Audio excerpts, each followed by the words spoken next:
Welcome to Empowering the Harvest with Dr. Diane Clark. Contemporary biblical insights, impacting the world with present truth through education, training, and reigning.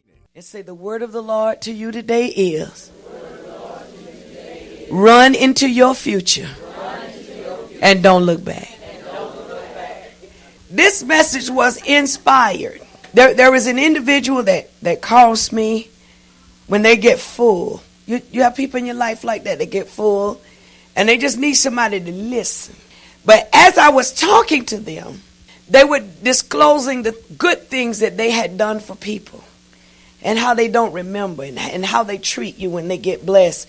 It's like you help people through their struggles, and they never look back. They never come back to say thank you when they get blessed. And she was talking about all the things that she had done to help people, and it was as if nobody really regarded her or really cared about what happened to her. And then people close to her had made the comment she suffered a loss in her life. And they made the comment that you just let yourself go after that happened. And I interrupted at that point. I said, well, maybe you did. Maybe you did. But did telling you make it any better? Perhaps you did let yourself go. You have no close family ties. Your family act like aliens. All your friends are strangers. Perhaps you did. Maybe you were in a place. But I said to her in that conversation, you have to go on into your future, because your blessing is in your future and not in what you've done.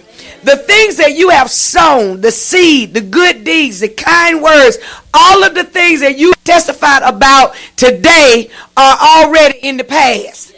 Those things are behind you, good and bad. The offerings that you gave, the time, the talent, the giftings that you have sown, it's all in the past. But here is the clincher. Everything that you've given went ahead of you to your future to become your harvest. So you have to run on into your future and don't look back. And I said, God, thank you for that inspiration. Then I began to see how we plant seeds along the way, and we do nice things, and we give and we sow. And often we think that's the end of it, that I've been taken advantage of, or I wasn't understood. But I need you to leave here today knowing that everything you have sown, whether it was in money, time, talent, kindness, gifting, smile, everything that you plant only goes ahead of you to become a harvest. So you are running into what you've sown behind you. Something is waiting in your future. So you're going to have to change, like the word said, your perspective and your perception. Instead of looking at what you have done and looking back into who didn't do what, you must look now, focus, and run into your future, because in front of you there is a harvest that's coming up from what you have done back here. When I began to reflect on that and meditate on it, I saw the Shunammite woman. The Shunammite woman, I hadn't heard this brought out before, was related to Issachar. And we all know that Issachar was of the tribe that had sons who knew the signs of the time, who knew what and how to do. This woman demonstrated her lineage in that she saw the man of God, and prophets are connected or related to recovery in their ministry. When you want recovery to happen in your life, connect yourself to a prophet. If you notice, when you read about the prophets, they were always helping widows. They were always recovering things. The axe head that fell in the water was recovered. The pottage that was poisoned was recovered. Prophets have a ministry of recovery. Ah, look at here. So here is, you see that this woman saw this prophet. First she feeds him. She sows. Then she asks her husband to build him a room. In other words, I want him to keep coming. I want to keep sowing and being kind. So it was on the mind of the prophet one day to say, you know what? This is a good thing that's being done. What can I do for her? He calls her. She doesn't ask for anything. Look at her attitude. She doesn't ask him for a thing. She's grateful for the ability to sow. The servant says, that's why you got to have people around you that's watchful, that know how to look, know how to observe. important who you hang out with. You got to be careful. If you hanging out with people that just keep reminding you of child, if you just had half of what you, no, you don't need half of what you did, because the whole thing and more is waiting for me in my future. If I don't keep looking at that, then I can see this. But some of us can't see this because we're looking at that. Gehazi said, well, there's no children here. And her husband old. Listen, he's already old. He may die, and there will be no man to help provide for her. So he said they don't have any children. So he prophesies. God, look at that. He just speaks a word about this season. Next year, you're going to have a baby. And that woman said, don't play with me. It's been a long time. You know, I've been barren. My husband old. Don't play. But about the next season, she had that baby. And he grew up. Watch the scripture, because it carries you on a fast-moving track. Now, the thing that God blessed her with came to a point of loss. The boy died. She didn't ask for the blessing. She sowed into her future. God gave her a harvest in a son, and then her harvest died. Some of you have received a portion of your future, and it seems as though it's dead. It looks like it's not going to work, don't care what you do. It looks like I done prayed, I done fasted. Looks like I'm not going to be able to pull this together. Then you have to change your perspective. Because what she did was not focus on the dead child, but she focused on the fact that there was a prophet. And if I could just get to the prophet, then my situation is going to change. I will recover what I have sown. You got to make a decision in your mind. You say it can't be that easy. It's that easy, because look at the woman. Look what she does. She lays the boy in the prophet's bed. Then she goes, tell her husband, send me a driver. Tell him to drive and don't slack. What am I saying to you? You got to leave out of here today, and your perspective has to be drive and go forward, because I'm somewhere in my future doing much better than I'm doing right now. So I've got to keep my eyes on my future, because wherever I keep my eyes is the direction that the rest of my life goes in. So you got to run on into your future and don't look back. So stop counting what you've done. Stop counting how people have treated you. Stop counting all the things that you feel like, if I just had this child, people owe me money. Give them grace and release them, so that turn them loose and run on into your future and don't look back. She told that driver, don't slack up. You get me there, and I mean get me there with a quickness. And that's what you've got to do. You got to say, God, take me today from focusing on my past, from focusing on the things that are dead. He wasn't like dead. He was dead. And there are some things that have died in your life that were a part of your harvest, but your perception can transform dead things in your life. She got to the man of God. She got to the man of God, which represented answered prayer in this day. She got to him, and he said, is it well with your husband? Is it well with you? Is it well with the child? Look at her attitude. They're preaching all this prosperity, and I'm in a mess. The money I did have is dried up. Everything is dead. Look like things not working, not coming together. But my mind's attitude must be, I cannot focus on the dead thing. I have to look into my future and look at him who is able to do exceeding abundantly above all that I ask of thee. I must look into my future and call my faith to rise up and say it is well. It's dead, but it's well, because I know somebody, I know someone, and I'm driving into my future, and I won't slack. I won't slow down. I can't stop for what could have been, what should have been, what would have been, or what I wish would have happened. I can't let that pull me now, because I'm somewhere in my future. My harvest is in front of me. My harvest is in my future. My increase is in my future. My healing is in my future. In fact, everything that's positive about my life is not behind me, but it rests in my future. You got to change your mind. You got to change your mind. Faith operates by how you think. Faith operates out of your attitude, out of your mindset. You've got to get to the place it is well. You got to get to the place and look at it dead. Look at it knowing you can't raise it. Look at it knowing you can't fix it. And say, but I know a man that walks the water. I know a man that can open doors that no man can close. So I can't keep looking at the dead thing. I've got to look into my future. How do I do that? There was a man in Acts chapter 10. The Bible says his arm and his worship went up before God. Exodus 30 says, when you give, when you release your offerings, that it acts as a memorial. God has some kind of system that when he gets to your name, there's a memorial. You know, when they have Memorial Day, people go out to the cemetery and they find the grave with the name on it that they're looking for. And they put a flower or a wreath to honor to say, I remember you. But the Bible says in Exodus 30, every time you give, God has some type of system that he goes to your name. And your offering becomes a memorial. By your name in the kingdom, there's a tally. So by my name, God has a record, a memorial set up of my giving. And it is not for the purpose of my past to pat me on the back how well I gave.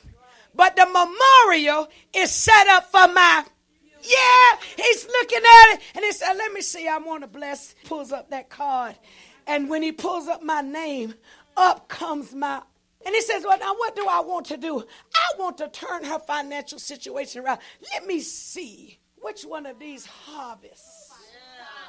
Because seed has to die before it can be fruitful. It's a story about corn. The intent of corn is to produce stalks, more corn, and more kernels. That's the full intent if it comes to its maturity. However, you can take that same kernel and put it in the microwave under pressure or apply heat. And instead of becoming a stalk and ears of corn, it becomes popcorn. In other words, once it becomes popcorn, it is only good to be devoured. But if you plant it and let it die, then it comes up a stalk that's loaded with other ears, with other kernels, which you have gained some now that you can pop and yet kernels to plant. She then said the corn that popped was the one that couldn't handle the pressure. The reason why it pops and becomes fluffy, you think it's a great thing, but you just terminated its future to devour it for immediate consumption. But the destiny of that kernel was to become another stalk. You have a prophetic destiny. So the pressure is being applied to prevent you from becoming the full stalk. The pressure is trying to get you in a posture to be devoured by the dead thing. But I won't be devoured because it's well. I won't be devoured because I'm going on into my future. My harvest is in front of me and not behind me. It's not even on the side of me. I got to run into. She had to leave where she was. She had to get her sisters to move forward to go get her harvest. What was her harvest? She got her son back because she refused to get consumed by the dead thing. Tell somebody you be encouraged because your financial situation can change if you change your mind. You got to come to the end as well in your life. You got to put God in remembrance. Your faith is the only thing. God don't get excited about tears. He don't get excited about needs, hunger, none of the causes that we elevate. But when you start putting faith out there and say, I know you the living God. There's nothing that happened in the earth that you don't know something about. You formed me and you made me. When I was nothing but substance in my daddy's loins, you put your hand in me to bring me the way I am now. And you didn't bring me out to leave me and abandon me. You didn't bring me out to fail, but you brought me out because you had a destiny. You brought me out because you had a purpose. And I done made it this far. I've been through many trials and tribulations. I have already overcome, but your grace has brought me safe this far. And I'm running into my future because grace is leading me on. Grace is teaching me that I can trust you. You got a record and an account. And God, I'm calling to remembrance. Isaiah said that he told us, put me in. She went to that man and she said, hey, I told you not to deceive me. I wasn't asking for this. This was your idea. You decided to bless me. Romans say you were created subject to vanity. You didn't ask for this. You didn't ask to come here. You didn't ask to go through the salvation process. You were created subject to vanity. A treasure was put in you that the excellency and the power would be of God and not of yourself. You didn't choose this. You thought you chose this. You were chosen. You didn't choose this. And God's just looking for a faith that says it's well. My harvest is in my future. So I got to keep my eyes fixed. I got to keep God in remembrance. I've got an account. God, put my name up. I got an account because that's what caused God to send Peter to Cornelius' house. It was the offering. So you didn't get this far by not giving. So why you falling out in your faith? Why you trying to pass out? So you got a dead thing. So it's something dead in your life. So you're dealing with death. So you're dealing with loss. See, but you got to let this mind be in you, which was also in Christ Jesus, who thought it not robbery to be, well, who are you? Beloved, now are ye the, and while it does not yet appear, why wouldn't your father take care of his own inheritance? He already told you. If an evil man would give his son bread and fish, why wouldn't I give you the things that you have need of? And see, your problem is you relegating it on your own level of righteousness. You trying to judge it and say, well, I know I haven't always done what you wanted me to do. And he's not looking at that. He's not measuring it by that. All he's waiting for is the faith that causes him to move, to pull up your card. Tell somebody, I'm releasing my faith. God about to pull my card up. You better watch out. I'm on my way into my future. I can't stay here with this dead thing. I can't raise the dead thing. I got to get in faith. I can't even look at the dead thing. She closed the door because her intent was never to deal with the dead thing. But see, what's hindering you? You want to fix it. You want it to happen a certain way. You got in your mind how it ought to be delivered, how the door ought to be open, how it ought to be fixed.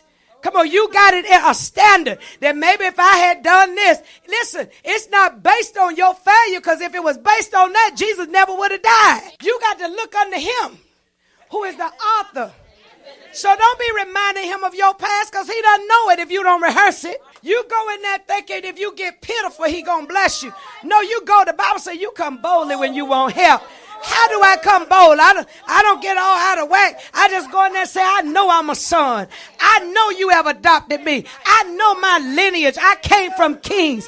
I came from a blessing. I know it's whores in my lineage, but you still came through them. Oh yeah, it's liars in my lineage, but you still came through them. Now here I am, God, and I'm putting you in remembrance. He said, call me to remembrance. So you can't judge how you want him to do it. You got to go into your future, because your future is where your success is. Your future is where your increase is. Your future is where your blessing is. So I can't get stuck here and say, oh, God, I'm tired. I seem like every time I try to go forward. No, that lady didn't say that. She said, get me the best rider. Get me there with the quickness. That chariot and that rider represents the vehicle of your faith. So you've got to get in your faith and don't slack your riding. In other words, don't vacillate. One day you believe in God, you're going to come out, and then you get something in the mail, and then you feel like, well, God ain't going to do it. No, it is. Yeah, I'm on my way to my future, because in my future is peace. In my future is my happiness. My fulfillment is in front of me. I have more life in front of me than I'll ever have behind me. So I'm somewhere in my future right now. So you got a prophetic spirit in you. You just need to discern what season. Is God trying to get you to trust him? Does he want you to just be still and let him move? Over the last 2 weeks, he has done miracles for me. I seen the time I wouldn't have been out there trying to fix it. I'm telling you, it took everything in me not to put my hand in it. It was like God said, you got to trust me this time, not just for you, but for the people. And I said, God, this is a hard test. And I'm not afraid of work. And I said, I'll find me a job. He said, no, you going to do this. I was like, God, I could do this if I get the money. If I go get the money, then I'll have the money to do it. If I go get the money, then I'll have the money. Then I can come do what you. And they say, you got to trust me. And see, what makes your preaching effective is when you can say he did it for me. So this is not just a story about a Shunammite woman. You understand? I was in a situation that I didn't know how to do what I needed to do. I didn't even know how to start. It was dead and mortified. I was looking at the dead thing. And God was trying to call me into my future. So a lot of times it takes a dead thing to introduce you to the new thing. We don't like that. We don't like that transition. Sometimes it looks like you're going to lose everything you valued. But you got to be willing to say, it is. Yeah. God comes through. He knows how to do what his business. And I'm not even sure how I got the faith. And I need to talk to you like that because preachers make you think they've got some divine mechanism that they just all of a sudden get into success or they get into. I'm telling you, I was going to God and I wasn't sure whether I was going in faith or not. I was just listening, though, and following what he was saying. I'm telling you, one phone call can change your life. God has something greater, but it's in my future. So I've got to get in the vehicle of faith and not slack. Am I making sense to anybody? You know, because I get this credit tells people, your credit tells people who you are. Okay? And unfortunately, we're not taught this young enough so that we learn to value it and how to protect it, which is why we are trying to captivate the minds of our young people so they don't make the mistakes that we have. Do you understand? What am I doing today? I'm putting hope in you. Because some of you got some dead stuff. You're just putting the best on the outside because you don't know nothing else to do. But I'm telling you today, get you a chariot, get in your faith, and don't slack your riding. Don't start rehearsing the problem. Go to God with the answer. Go to him with his word. You said, remind you. God, I'm reminding you of my giving. I'm changing my attitude. I'm after something. I said, God, what is it that cuts on in some people that make things work? That don't cut on in other people. And you know what he told me? It's their perception of who's speaking the word to them. So you got to move to the place in your faith that you're not looking at me or who you knew, because I'm not the person you knew last week. You got to be seeing I'm a prophetic voice to you. And if I release it, you have to trust that I ain't making up nothing to just tell you. But that your faith grabs it and begins to move forward and don't slack your riding. You must run into your future because that's where your deliverance is. Your victory is in your future. So that goes for relationships, financial situation. Some of you are holding on to what could have been or wonder what it would have been if. You got to let that be a dead thing and go on into your future. You got to get in your future where you're doing much better than you're doing right now. Well, how do I access my future from my present? You got a prophetic spirit in you. You got to see it. How can I access my future from my present? What does the prophetic spirit do in you? Causes you to, yeah. And what you see, you lay hold to and move towards the law of attraction. The thing is, you got to do it when you don't feel like it. When it looks like it's not going to work. When it just seems like it's no way out, you still got to say, I'm somewhere in my future. How do I get there? I access it through the prophetic spirit in me. I'm out of this. The way is made for me. I'm walking in the way. I'm out of this relationship. It hurt me. It left a scar. But I've got to go on in my, because if I stay here, what's waiting on me in my future, I won't get it. So many of us have stayed here, and we are missing what's waiting on us. You got to move. You're trying to fix and repair and heal up and patch over when you really just need to go on, because there's something else waiting for you if you move forward. You know what's behind you. Okay? So you got to move on into your future, because things are much better for you in your future than they are right now. So you've got to ride the vehicle of your faith into your future where positive change awaits you.